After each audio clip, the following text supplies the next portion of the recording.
네, 식사 맛있게 하셨습니까? 제가 보통 이 식사 인사를 찬양할 때 하는데 설교와 같이 있을 때는 꼭 이 시간에 하게 되네요. 주일날에도 그렇고 수요일에도 그렇고 점심을 이제 교회에서 이렇게 먹게 됩니다.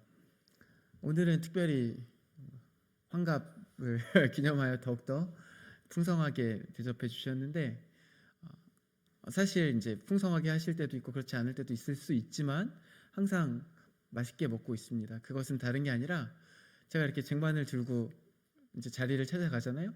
그러면 어디를 가든지 우리 성도님들이 여기 앉으라고 이렇게 반갑게 맞아주시고 환영해주시고 환대해주시는 그 사랑 때문에 더욱더 즐거운 시간인 것 같아요. 그래서 식사할 때마다 저는 굉장히, 어떻게 느끼실지 모르겠는데 저는 굉장히 즐겁고 행복한 시간을 보내고 있습니다.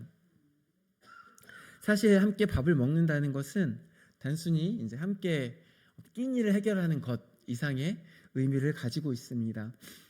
우리나라 말에 또 이제 목사님께서도 몇 번 말씀하셨지만 식구라는 말이 있잖아요. 같이 밥 먹으면 가족인 겁니다. 그리고 이 유대 문화에서도 같이 밥을 먹는다는 건 어떤 의미였냐? 그 사람을 환대하고 우리 가운데로 수용한다는 의미를 가지고 있었어요. 그래서 유대인들 보시면 죄인들이나 그리고 이방인 세리들과는 같이 밥을 먹지 않았잖아요. 그들을 거절한다는 뜻인 건 거죠. 반대로 같이 식사를 한다는 것은 우리가 이제 같은 공동체를 이루고 한 식구를 이루어서 너와 내가 우리가 되는 그 과정을 함께 하겠다라는 의미가 되겠죠. 그래서 식사는 환대와 수용의 의미라는 것입니다. 초기 교회의 부흥을 묘사할 때도요, 성경은 이렇게 묘사합니다. 날마다 마음을 같이하여 성전에 모이기를 힘쓰고 집에서 떡을 떼며 기쁨과 순전한 마음으로 음식을 먹고, 함께 모이고 그 다음에 기쁨과 순전한 마음으로 함께 식사를 했을 때 그 교회가 점점 처음에 단단해져 갔던 건 거죠. 그러면서 공동체를 이루어 갔었습니다. 이런 맥락에서 매 식사마다 수요일, 주일 식사할 때 함께 하는 것도 좋지만 또 이 청소년, 그 청년 친구들을 대상으로 요즘에 새로 또 신방을 시작하고 있습니다. 같이 만나서 식사하고 서로 기도 제목이 없는지 좀 일상도 나누고 그런 시간을 가지려고 하는데, 단순히 맛있는 것을 먹고 즐기자는 것은 아닙니다. 물론 그 친구들을 만날 때는 맛있는 거 먹자 그러고 만나게 되죠. 그러나 제 마음속에는 이 친구들과 함께 교회를 세워가고자 하는 소망이 있는 것입니다. 그래서 이제 앞으로 또 저도 진행을 할 건데 많은 기도와 응원을 부탁드리겠습니다.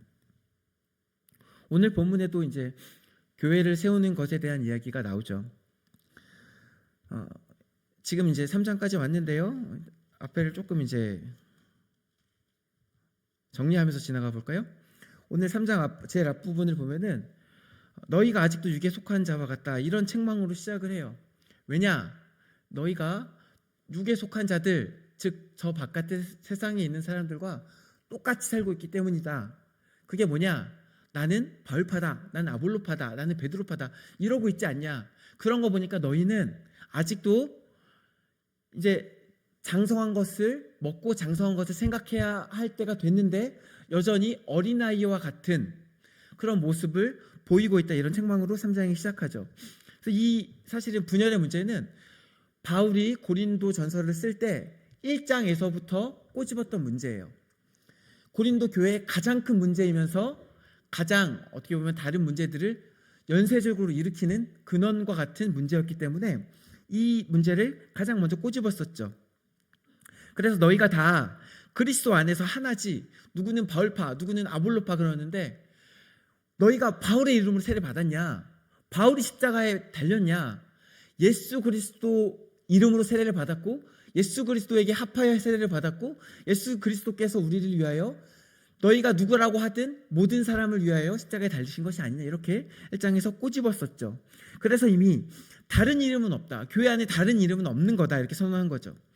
그리고 뒤이어서 그럼에도 불구하고 예수 그리스도 말고 다른 이름은 없는데도 불구하고 다른 이름들, 아볼로, 베드로, 바울, 이런 이름들을 따르는 이 사람들의 어리석음에 대해서 세상 지혜를 그대로 따르고 있다라는 비판을 하게 됩니다. 왜냐하면 세상 사람들이 그렇게 했기 때문이에요. 세상의 지혜대로 그들이 보기에 잘나 보이는 사람, 뭐 예를 들면 바울은 이제 그 당시에 훌륭한 가말리알의 이제 수하 밑에서 공부한 사람이죠. 아볼로는 알렉산드리아라고 해서 박사예요. 요즘 오늘말로 치면 유학파 박사예요. 유학파 박사 목사님인데 저 사람이 더 잘났어. 나는 아볼로를 따를 거야. 나는 베드로를 따를 거야. 전통의 베드로. 베드로야말로 예수님의 수제자 아니야. 나는 베드로를 따를 거야. 또 누군가는 또 그 와중에 또 낄 이름 안 낄 이름 급이 안 맞는 이름을 넣어서 그리스도를 따를 거야. 거기서 그러고 있는 사람들도 있고. 그러면서 내가 더 잘났어. 네가 더 잘났어. 이렇게 세상의 지혜로 쉽게 말해서 세상에서 말하는 더 잘났다고 하는 방식을 그대로 가져다가 세상의 방식대로 이 고린도 도시의 방식대로 나는 누구를 따라 이렇게 하면서 자기 자신을 높이는 짓을 해왔다는 것을 꼬집고 있는 건 거죠. 그게 너희가 세상의 지혜를 따르는 모습인데 세상의 지혜가 너희를 구원했냐? 세상의 지혜가 너희로 하여금 하나님을 알게 했냐? 하나님의 지혜는 오직 그리스도에게 있는 건 아니냐? 그리고 다시 한번 꼬집으면서 이제 2장에서도 바울이 고린도 교회를 책망하는 것이 이제 이어지는 거죠. 그러다가 이제 오늘 3장에 이르러서 너희 모습을 보아라. 너희가 아직도 어린아이와 같다. 그렇게 꼬집은 다음에 이제 오늘 본문이 나오는 거예요. 그러면 오늘 본문이 다루고 있는 이야기는 봐봐요. 이 앞에 이제 내가 잘났니 네가 잘났니 이러고 있는 이 사람들. 근데 이 사람들이 뭘 갖고 그러고 있어요? 또 구원의 문제를 가지고 그러고 있잖아요. 근데 거기서 이제 떠나서 이제 장성한 자들의 이야기를 해야 될 것인데 라고 이야기를 했으니까 이제 뭘 얘기하겠어요? 장성한 자들의 이야기를 하겠죠. 그게 뭐냐? 교회를 세우는 이야기입니다.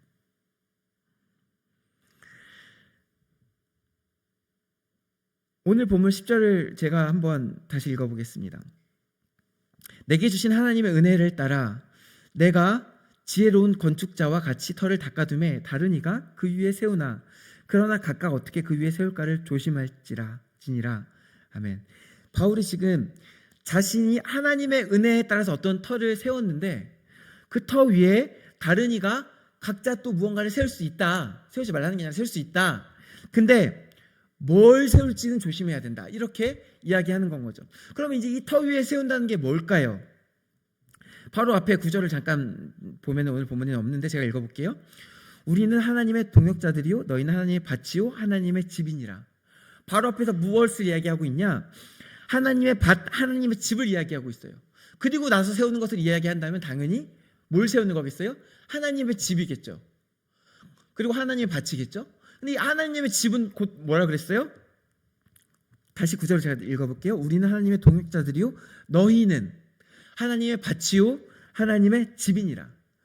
고린도 교회에게 이 편지를 쓰면서 너희가 하나님의 밭이요 하나님의 집이다 이야기하고 그 다음에 그 하나님의 집을 세우는 이야기를 하고 있는 거예요. 그래서 이제 16절 이제 오늘 보면 뒤니까 이것도 오늘 본문에 없는데 이것도 제가 읽어볼게요. 너희는 너희가 하나님의 성전인 것과 이렇게 시작해요.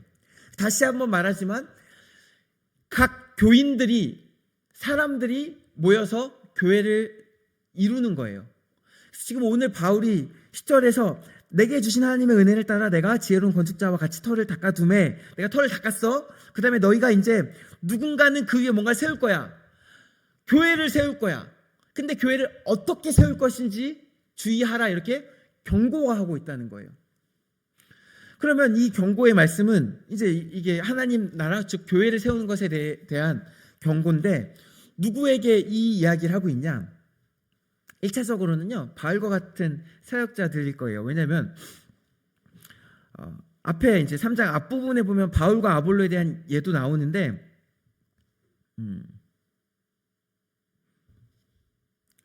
잠시만요. 5절에 보면요 이렇게 나와요. 그런즉 아볼로는 무엇이며 바울은 무엇이냐? 그들은 주께서 각각 주신 대로 너희로 하여금 믿게 한 사역자들이니라.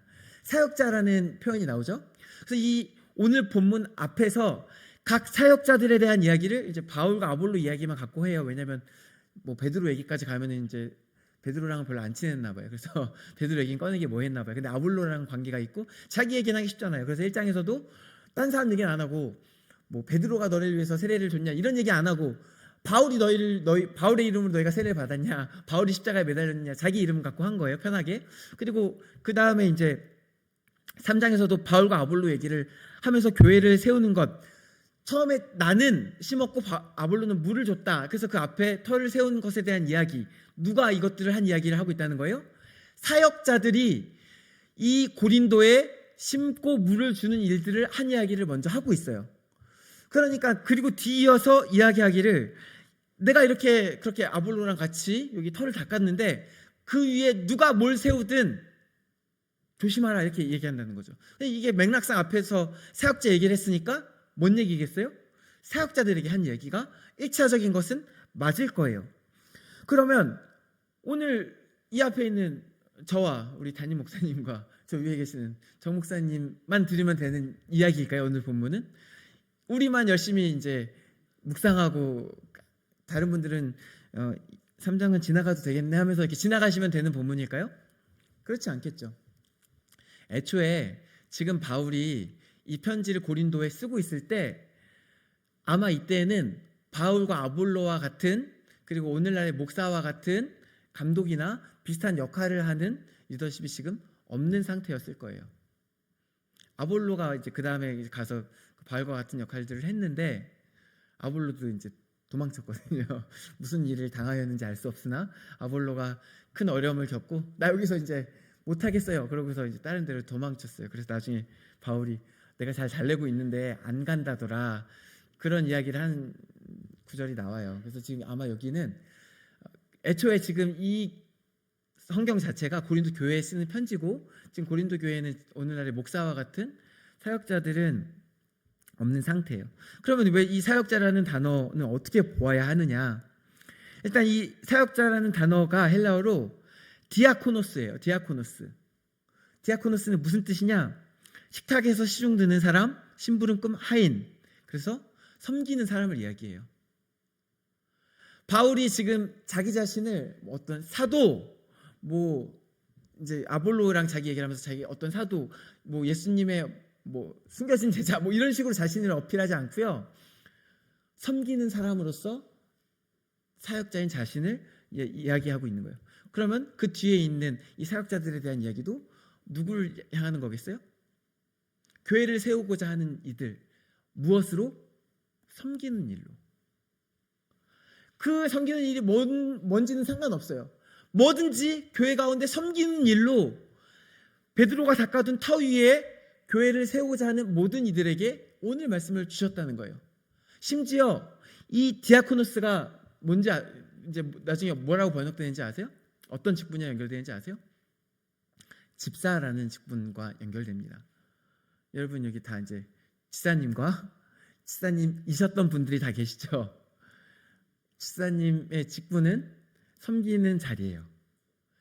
교회를 섬겨서 섬김으로 교회를 세우는 자리예요. 그렇다고 해서 뭐 그러면 이제 목사님들은 아니냐? 그것도 아니에요. 바울이 자기 자신도 이 디아코노스라고 얘기하잖아요. 교회를 세우고자 하는 모든 이들은 디아코노스예요. 그래서 오늘 바울이 이 경고의 말씀을 누구에게 주시는 거냐? 오늘 우리 삼보교회 가운데 온전히 교회를 세우고자 하는 그 공동체를 세우고자 하는 우리 모두에게 주신 말씀이라는 거예요. 근데 바울이 여기다 대고 이제 경고합니다. 뭐라고 경고하시는지 한번 계속 볼게요. 10절 이제 후반부에 각각 어떻게 그 위에 세울까 조심할지라 그렇게 얘기를 하고서 이어서 11절입니다. 이 닦아둔 것 외에 능히 다른 터를 닦아둘 자가 없으니 이 터는 곧 예수 그리스도라. 너희가 교회를 세우는 것이 좋다. 고린도 교회를 세워라. 하나님 나라를 세워라. 근데 그 교회는 어디다 세우는 거냐? 예수 그리스도라는 터 위에 세우는 것이다. 이런 이야기를 하는 거예요. 그러면 당시 뭐 고린도 교회 가운데 아니 왜 갑자기 예수 그리스도의 이름을 강조하지? 여기에 다른 복음, 예수 그리스도가 아니라 다른 것을 믿으라는 다른 방법으로 구원을 얻을 수 있다는 이단, 다른 복음을 전하는 거짓 사도들이 들어왔는가? 고린도 후서에 보면은 거짓 사도에 대한 언급이 나오긴 나오거든요. 근데 고린도 전서에는 안 나와요. 만약에 고린도 전서를 쓰는 시점에 이미 거짓 사도에 대한 문제가 있었으면 이것은 굉장히 중요한 문제이므로 그것에 대한 언급이 나왔을 가능성이 굉장히 높아요. 아마 지금 그런 거짓 사도가 나타난 상태는 아니겠죠. 근데 그러면 지금 그럼에도 불구하고 예수 그리스도란 터 위에 너희가 교회를 세워나가는 것을 강조하는 것은 지금 고린도 교회를 세우고 있는 이 디아코노스들이 예수 그리스도의 터가 아닌 것 위에 교회를 자꾸 세운다는 얘기인 거잖아요. 그럼 그건 뭐냐?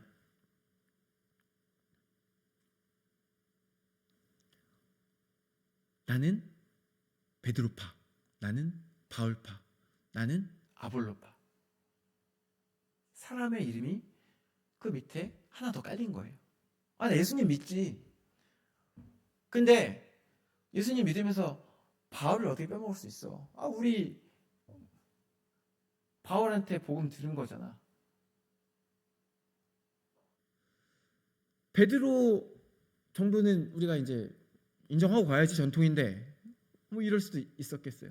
근데 이 사람들이 어쨌든 예수 그리스도 말고 어떤 사람들을 의지하기 시작했다는 거예요. 그것도 각자 보기에 좋아 보이는 사람, 각자 보기에 훌륭해 보이는 사람, 세상의 지혜로 보기에 내가 이제 조금 존경하기 합당한 사람, 그런 사람을 교회를 세우는데 중요한 터로 사용하려고 했다는 거예요. 지금 바울이 꼬집는 것은 그거예요. 교회는요, 사람 위에 세워지지 않아요, 결코.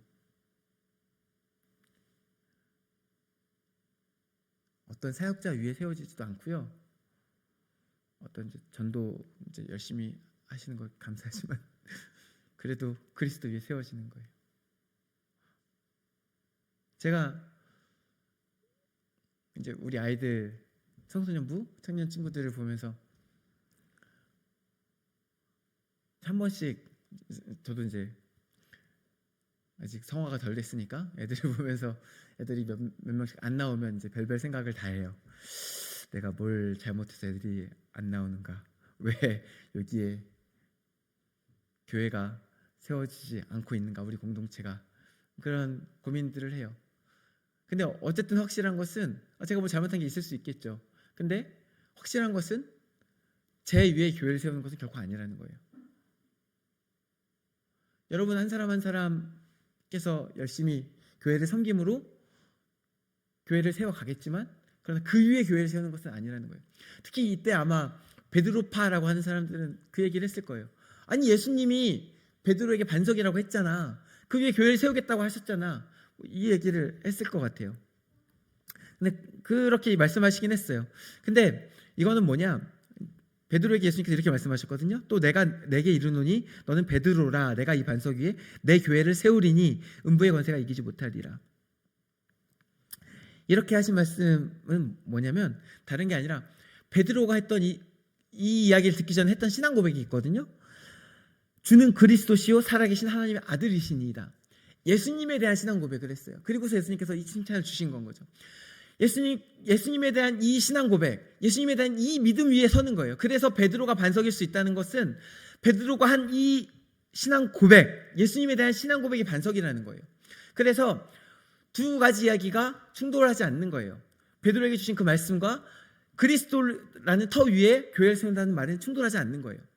오직 예수 그리스도에 향한 믿음, 그 이름 위에 교회를 세우는 것이기 때문에 그래요. 사람은 어떤 훌륭한 사람이어도 어떤 위대한 설교자여도 아무리 훌륭한 목사님이어도 하나님의 일꾼이지. 그리고 조금 이제 서운하게 이야기하면 도구일 수도 있지. 그 위에 그 사람의 능력으로 교회를 세우는 게 결코 아니에요. 그러면 이 다른 세상의 지혜, 세상의 방법, 어떤 이름값 이런 걸 다 빼놓고 예수 그리스도 위에 교회를 세워. 오케이. 그럼 그 위에 교회를 어떻게 세울 것이냐? 그 다음 얘기가 또 이제 나와요. 12절 말씀이에요. 만일 누구든지 금이나 은이나 보석이나 나무나 풀이나 지프로 이 터 위에 세우면. 각자 사람들이요, 각자의 재료를 갖고 와요. 각자 가지고 있는 걸 갖고 와서 그 앞에 내어놓고 그것으로 교회를 세워요. 그래서 이제 뭐 이게 문자 그대로 금이나 은을 갖고 온다는 이야기는 당연히 아니고요. 어쨌든 무언가를 갖고 와서 교회를 세우는데 바울이 경고하기를 어떤 것은 불이 그것을 시험할 때 남아있을 것이나 어떤 것은 그것을 다 살라버리리라. 어떤 것은 영원한데 어떤 것은 영원하지 않으리라. 영원한 것으로 교회를 세운 자들은 상을 받고 없어지는 것으로 교회를 세운 자들은 도리어 해를 받을 것이다. 이런 경고를 하시는 거예요. 은과 금을 실제로 가져오라는 말씀은 아니에요. 근데 은과 금과 같은 걸 갖고 오는 거예요. 내 삶에 남는 짜투리 시간을 갖다 바치는 게 아니고요. 바쁘지만 시간을 내서 섬기는 거예요. 내가 돈이 남아서 여윳돈 있으니까 이 정도 헌금하지. 그거 아니고요. 내가 없지만 하나님께서 명하시는 게 있으면 조금 잘라서 하나님 내가 이만큼 할 수 있겠네요. 할 수 있는 만큼 내어놓는 거예요. 내가 정말 사랑할 수 있어서 사랑할 수 있는 친구들만 사랑하는 것이 아니라 내가 사랑할 수 없지만 기도하고 간절히 구하는 가운데 주시는 은혜로, 하나님께서 주시는 은혜로 누군가를 사랑한다면 그것이 교회가 영원한 것으로 세워지게 되는 거예요. 특별히 바울은 고린도전서 뒤에 보면 이제 은사 이야기를 해요. 그러면서 모든 사람이 이제 사도겠느냐, 다 이제 각자에 따라 부르심에 따라 다른 은사를 주시고 각자에 맞는 어떤 섬김을 하는 거라고 이야기해요. 우리 가운데서도 식당 봉사하시는 분 계시고 운전하시는 분 계시고 청소하시는 분 계시고. 근데 저는 이제 안타까운 게 이런 봉사하시는 분들이 약간 내가 별거 아닌 거 하는데라고 생각하시는 게 조금 안타까워요. 그게 중요한 게 아니에요. 청소냐 말씀 전하는 거냐 이게 서로 다른 수준의 것인 게 아니에요. 중요한 것은 뭐냐, 내게 있는 귀한 것으로 이것을 채웠냐, 내게 있는 귀한 것으로 섬겼냐. 말씀을 전하더라도 혹은 청소를 하거나 어떤 식당 봉사를 하거나 세상 눈으로 보기에는 별거 아닌 것처럼 보이는 것들을 하면서 교회를 섬기더라도 내가 없는 것을 쪼개서 주님께 사랑하는 마음으로 드리면 그게 귀한 거라는 거예요. 특별히 그리고 이 은사에 대해서 각 사람에게 따라서 다 다르지만 함께 지체는 다르지만 함께 교회를 이루어간다고 하면서 그 다음에 마지막으로 바울이 얘기하는 게 뭐냐, 신령한 은사를 사모하라. 그러면서 사랑을 이야기하거든요. 사랑으로 하라는 거예요. 교회를 섬기는 일에 다 사랑으로 하라는 거예요. 사랑만큼 영원한 게 어디 있습니까? 사랑만큼 없어지지 않을 게 어디 있습니까? 여러분, 우리가 평생을 살면서 우리가 가진 모든 것은 다 없어질 거예요. 여러분 살면서 주님의 이름으로 사랑한 그 사랑만은 영원히 남을 것입니다. 예수 그리스도의 이름으로 누군가를 사랑하는 그 사랑만큼은 하나님께서 마지막 날 그 물 한 잔 기억한다 그랬어요. 물 한 잔 준 것까지 기억한다고 하셨어요. 사랑이 영원한 겁니다. 교회를 우리가 무엇으로 세워야 되겠습니까? 우리에 있는 귀한 것을 가지고 세워야 합니다. 우리 모두가 각자 갖고 있는 것들을 최선을 다해 주님 앞에 내어놓고 그것을 가지고 교회를 세워야 합니다. 그리고 사랑으로 해야 합니다. 그러면요, 상이 있을 것입니다. 하나님의 상이 있을 것입니다. 사랑하는 성도 여러분, 제가 사실 이제 이 자리에 계신 분들이랑 말씀을 이제 상상하면서 말씀을 준비했겠죠? 별로 이제 그런 걱정은 하지 않았어요. 뭐 이제 남는 시간으로 하지 뭐 이러실 거라고 걱정하지는 않았어요. 이미 자신의 있는 귀한 것으로 교회를 세우시고 계시는 것에 감사합니다. 그것이 귀한 것임을 스스로 아셨으면 좋겠어요. 그리고 낙심하지 마십시오. 지금 귀한 것으로 교회를 세우고 계시다면 눈에 보이는 어떤 어려움들이 있을 때 넘어지지 마십시오. 그것은 영원한 것입니다. 특별히 그리고 한 가지만 계속 당부하고 싶은 것은 계속해서 우리 안에 사랑을 구하십시오. 은사로서의 사랑을 구하십시오. 하나님께서 우리에게 부어주시는 그 사랑을 구하셔서 무슨 일을 하든 사랑으로 하시는 저와 여러분 되시기를 간절히 축원합니다. 그러면 우리 삼보교회가 마지막 날 불이 일어나 온 천하를 뒤덮어도 삼보교회는 아름답게 빛날 것입니다. 함께 기도하시겠습니다. 참 좋으신 하나님 감사합니다. 우리를 사역자로 부르시고 하나님의 동역자로 부르심에 감사합니다. 우리가 아무 자격 없지만 주님의 도구가 되어 주님의 종이 되어 섬기는 자가 되어 교회를 세우고자 하오니 주님 우리에게 사랑을 더하여 주시옵소서. 그리하여 우리를 통하여 주의 나라가 회복되고 삼보교회 가운데 하나님의 교회가 온전히 세워지는 역사가 일어나게 하여 주시옵소서. 감사드리며 예수님의 이름으로 기도드립니다. 아멘.